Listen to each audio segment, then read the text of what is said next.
The gentleman yields back. Thank you, Mr. Swazi. The gentleman from Texas is recognized for 5 minutes. Thank you, Madam Chairman.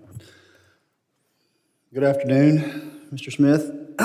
Let's just chat a bit 5-10 years downstream. Tell me how Microsoft secures the network from nefarious or bad actors globally.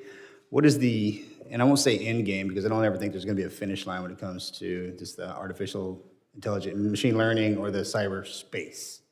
But what is Microsoft doing? And you know, the kill chain results from this little guy right here, but there's nothing we can do to stop the amount of actors that attack this every single day. But we may not be able to talk about an open setting, but is there an end game? Is there a way to secure the network where bad actors cannot have these breaches? I would say two things. First, if you look at the current course and speed, this is probably, for the time being and until the geopolitical environment in the world changes, a bit of a forever war in cyberspace with constant combat. And I would hope that that would change, but we can't assume that it will. So what can we collectively change?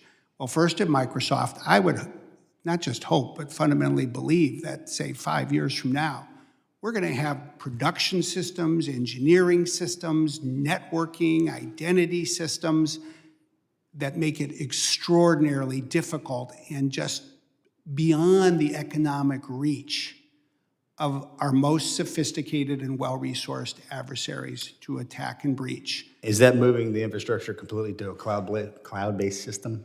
I do believe it is. I do think that the cloud is part of the answer, just not only for us, but for the other companies who are in the cloud services business. And I think that, in addition to what we do as a company, I would hope, look, just as we learn from our competitors, and that's a good thing, that we'll share what we're learning and our competitors will adapt as well. I think the thing we're going to have to do the most to internalize is just recognize that we'll do a lot of good things. Let's say we do every single thing that the CSRB has recommended, because that's what we are going to do. It won't be enough, because 2 years from now, our adversaries will have done more. So what we need to create is a process where we collectively always learn from what is happening. We do a better job of anticipating and predicting.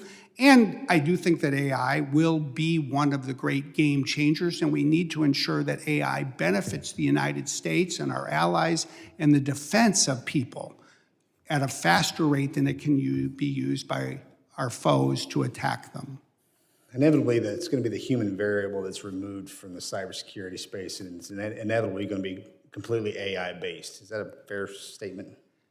I am very sheer compute. There's a word out there I'm looking for, but I don't have it. Computation-based. I'm sorry. The computer systems are the ones going to be running forward with this, which they already do. Let me just say, I am optimistic about what AI can do to strengthen cybersecurity defenses, but I think sometimes people in the world of technology actually run the risk of underestimating the power of people. What we should really bet on. Let me say out loud, as a congressional member, I would never do that.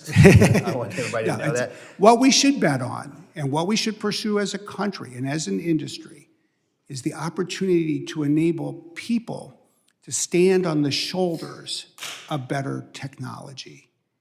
And if we can do that with AI, if that's the stronger foundation, we will enable our people, especially in this profession, to achieve so much more.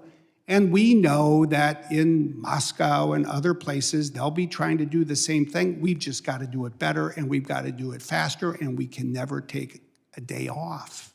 Yes, sir. That's the reality. Okay, thank you. Mr. Chairman, I yield back.